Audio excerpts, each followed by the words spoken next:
یک جا یک قصه خوندم. یک مردی بوده است، مردی دهقان زمین داشته است، بیچاره زندگیش حسابی همون زمینش بوده است.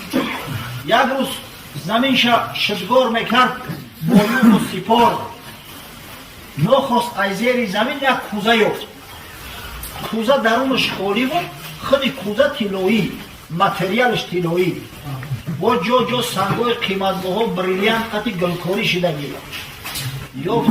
گفت سبحان الله، آخه این زمین ها زمین های پادشاهی هم، باید من این را برام در دست پادشاه تسلیم کنم. از نظر اسلام وقتی در زمین پادشاهی چیزی را شخص پیدا کرد، میبرد میسپارش 25% قیمت همو را پادشاه میتونه برسه، 75%ش از دولت میشه، از بیت المال میشه. خست خونش اومد، سر دهنش شوشت، لباسای تازهش پوشید، میخواست سفر کنه. یک دخترک صالحه داشته است، یک فرزند داشته است، یک دخترک. گفت پدر در این بگه روز عقل کجا داری؟ گفت بچه‌م هم خیلی یک کوزه طلایی افتم، برم امیره در دستی پوچه گفتم حلالش کنم امیره. این با فکرم که قیمتش بسیار بازبینه، خیلی بهای خوب داره، اما 25% بوده، خیلی انشالله زندگی با خوب میشه. میام خونه و در ایسری نو ریمان میکنم، جهازی تو تیار میکنم، شوهرت میتونم. وقتی دختر کوزه را دید گفت پدر جان، این تو میدونی این صدها هزار قیمت داره، میترسم که این پادشاه بعضی زمیندارا ظالم میشوند، برای همین مال و ثروت چیدت نیست نابود نکنم. یا روز من بتیاکر او که ای خدا میترسی خیلبتک بفروشش، 75% در راه خدا خیر کنم، 25 تاش خود استفاده میبرید.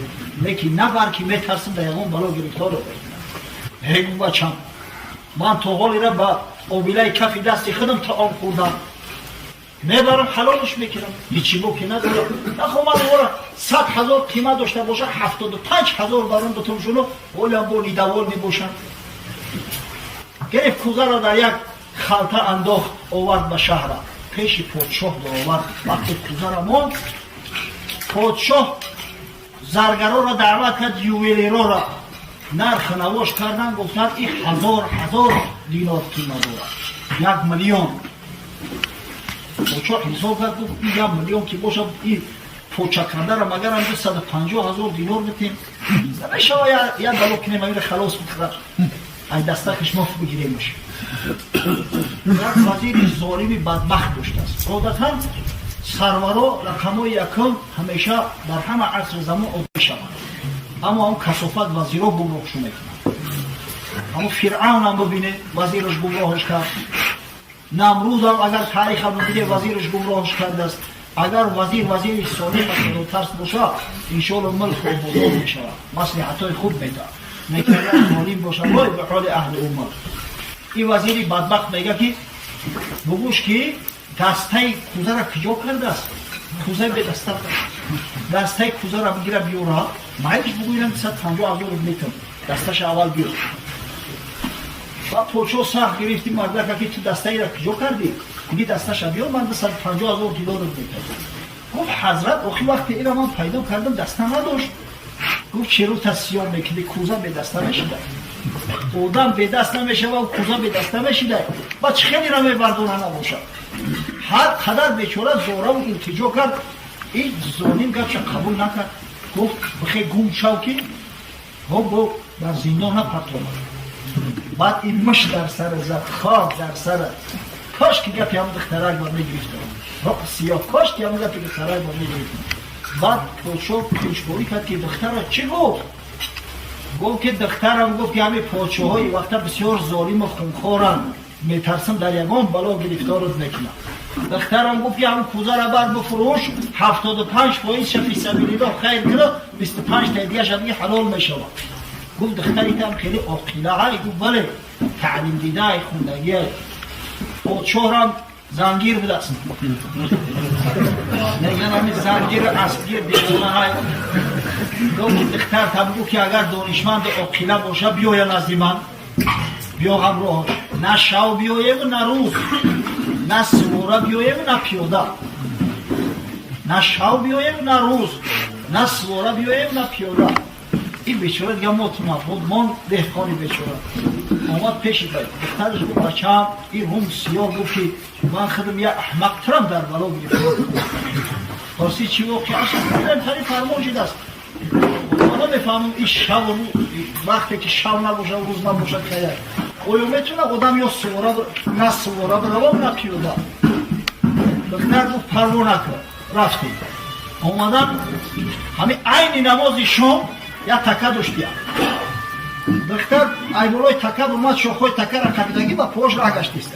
زن که کودکا اسپک بازی میکنن در آمدم پیش پاچو السلام علیکم و رحمت الله. پاچو گفت تو کی؟ گفت من دختری نمی بودم فرمانی تو را اجرا کردم نه شب اومدم نه روز. خواهم فقیهات دعوت که یک تش بگه که حاضر روزای این عمل سنگسار کنن.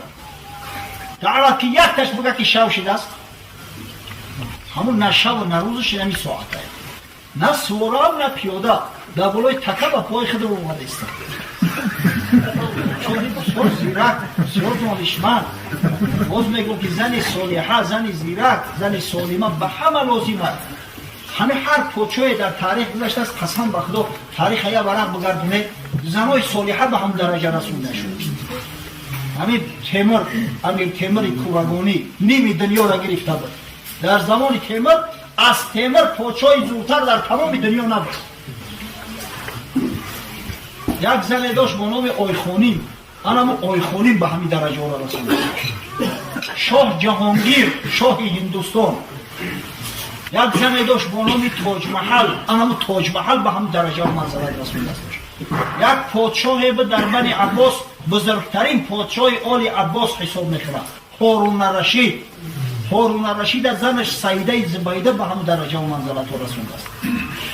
این پادشاه را در نکاح کرد گرفتش دختر. در شب نکاح قطعش مصلحت کرد گفت غیر من یگان کس نصیحت نمیکنی دختری به عقل بدهی فقط مصلحت مشورت به خود میکنی. اگر همی شنیدم که یک آدم بیگانه را یا مصلحت یا مشورت در حیات داده همون ساعت جدایی بین من و تو. خب گفت قبول کردی زن. از بین چند مدت گذشت یک زندگی بسیار شیرین بسیار گوارا زنی صالحه و عاقله باشه زندگی مرده که به یک گلشن مبدل میکنه. اما خدا نگه بداره ای زن جکاک که در همین دنیا دوزخ نشانه بده. زن که در کوچه ها بخش باشد زن نداشد که ماده سگ باشد. زن بد در سرای مردی نکو هم در این عالم است بوده خیر. همین زن بد در خانه آدم نه در همین دنیا دوزخ شد. زینهار از قرین بد زینهار و قینا ربنا عذاب النار. از من چند مدت میگذرد یک روز پادشاه در قصر حکم میکرد مردم یک قبول میکرد هر کس عرض داد چه میگفت پادشاه مثل سلیمان علیه السلام حل میکرد. دو کس دعوا اومدن هر دوش در سر یک کوره دعوا دارد یک کورچه تویچه. یک تش دعوا میکنه که شاه همه کورچه از من ای او دیگرش میگه نه از من هست. بعد این ایزنش سوال میکنه در پشتی چودر ایزنش میگه ای کدامش باشه خیلی را حل کنه. میگه فرمون ته همون تویچه را سر بتن پیش اسب کدامش که رفت نبوی بخی هم تویچه پیش روشش نمیرود. اینا خشبو تحقیق نکردن یک مردش اسبش نرم بده یا تشموده بیچاره این دختر سوال نکرد ای بی پوچاشی سوال نکرد همیره تحقیق نکرد. این تویچه جوانمرگ سر میتن بی اوتا دستور بود است میدوه میره پیش اسبی نر حکم میکنه پوچاکی در از صاحب اسبی نر داده شود. با این بیچارش میگه الهی توبه ما نو دیدیم که اسبی نر هم میزوید است وقتی این گفت این زنک شنید علاقه حکم شید است که پوچاک گمشه دیگه نمیکنه برگردونده قرد نمیکنه. گفت برای که تمام حکم همیه این دیگه بویداد گفته برومد که ظلم شید در حکم زنی پوچو شنید حقیقتا ظلم شید تویچه حقی مادر میشود چه در اسبی نر میتی شود. یک کنیز شدر را فرستاد و چور میت خود هر یک قصری پوچه چور میت خود داره بود.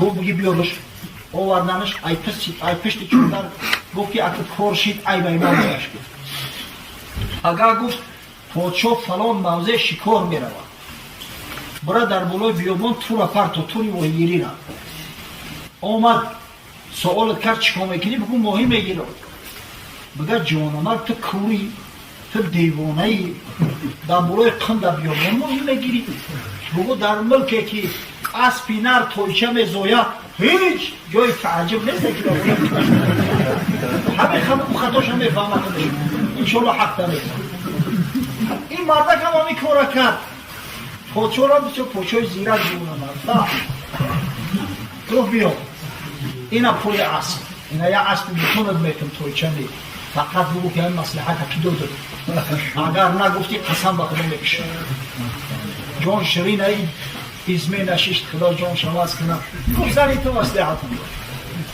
یا دیماغش سخت شرط کرد از داخل آمد نزدی زنش گفت زنک ما قطعی تمامی خیلی شرط قید داشتیم گفت بله گفتم که غیر من اگر کسی را مصلحت و مشورت بتید بین من و تو دیگه فراق می افتاد گفت بله گفت در این صورت خدا جواب بره تو خدمت کردی از بس که تو روشنایی قصر من بدی آبادی قصر بدی در همین قصر هر چیزی که دلت میکشه هر چیزی که دوست میداری ای خدا ای همین شیر مادرت حلالتر بگی بره نگه بره خدا جواب این زنک رو بسیار خوب زنک به عقل میگن put k sercu muža через жену я пошнидagi его они знаки بعقل تعام خوب میپسند و تعام خوب همیشه شوهر طرفی خیلی جلب میکنه این زنک هموش پوچور خودش تعام شب مهیا میکنه است گو بیا همه آخران بار اوشین میکنیم و توکلی ترم بخیرا و نمیدم تعام آور در نزدش ماند در درون تعام داروی مدهوش کننده میدوزه زنک پادشاه میخوره خوش میبره بیچاره بس گرفته قالینه روی هم ماند در همون قالینه پادشاه را پیچاند کلولش کرد و بست بایشه که از بین نمیشه واقعی دو غلام فیراد کرد گفت شما شنیده که پادشاه گفت همین قصر چیزی را که همین دوست بداری بر گفت بله گفت همین چیزی دوست داشته من همین قالینه ها پشت خوره پلای من سری حرکه کردم پادشاه را آوردم نمیشه وش پادشاه با سرش میزنه چشماش هول میکنه در یک کلبه ویرانه میپرسم من کجا دارم زنش میگه در خونه با در خونه پدر میگه ای جوانه مرد تو را که گفت را ایجا بیاد بگو شاه هم گفتی که هر چیزی دوستدار تبا آخی در رو قصر گفت دوستداری من تی عزیزترین چیزی من تی بیت من رو قصر چکار کنم مالی رو قصر چکار کنم پاچو گریان شد آبی لیدش جاری شد گفت لعنت بر کسی که به قدر زن صالحه نمیرسه باز از من نکاحش کرده گریب خانه شد این زن صالحه اینه خیلی نعمت هست ببینید کرا خانه آباد هم خانه دوست خدا را به رحمت نظر سوی اوست امروز زاکرجان ما زن گرفته است زنی صالحه زنی مستوره زنی که سطر میپوشه قرآن میخونه اهل نماز است انشالله از خدا امید داریم که پروردگار این زندگیشون بسیار زندگی شیرین و براحت و رفاه میگرداند که یک حیات بسیار آسایشته و خوبه بایشون میگذرد آنچنانه که بی خدیجه مادرمون همراه رسول الله صلی الله علیه و سلم به حیات بودند آنچنانه که بی ساره مادرمون همراه ابراهیم علیه السلام حیات بسر بودند خداوند براش چنین یک حیات شیرین و گوارایی را نصیب و روزی میگرداند